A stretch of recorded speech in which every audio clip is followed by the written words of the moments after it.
सरायकी वसेब में अरसा दराज से एक रवायत चली आ रही है कि देसी महीने भादों के पहले हफ्ते में ख्वातीन की जानिब से टंकरी और चोरी की रस्म मनाई जाती है। टंकरी को बनाने का तरीका ये था कि बारीक गंदुम के आटे को गुड़ और चीनी के शीरे में गोंद कर छोटी छोटी गोल रोटियों की तरह बनाया जाता। फिर इसे कई घंटों तक धूप में खुश्क किया जाता। खुश्क होने के बाद गर्म घी या ऑयल में तेल लिया जाता। यूं टंकरी तैयार हो जाते।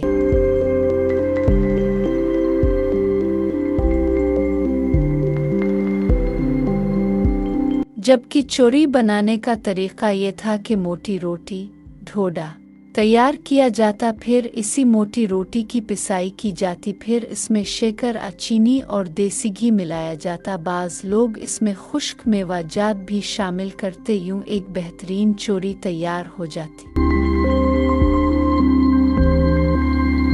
टंकरी चोरी की रस्म अब देही इलाकों में कहीं कहीं मनाई जाती है, लेकिन ज़्यादातर ये रस्म ख़त्म हो चुकी है। पुराने वक्तों में ख़वातीन टंकरी चोरी तैयार करके अजीज़ व अकारिब को भेजती और रिश्तेदारों में जहाँ नाराज़गी चल रही होती थी उनके यहाँ खुसूसी तौर पर चोरी टंकरी भेजे जाते थे। बाज़ लोग इसे बिदअत समझते, ताहम ये रस्म मोहब्बतें बांटने वाली रस्म थी जिसे सरायकी वसेब में बड़ी चाह से मनाया जाता था, जो अब ख़त्म हो चुकी है।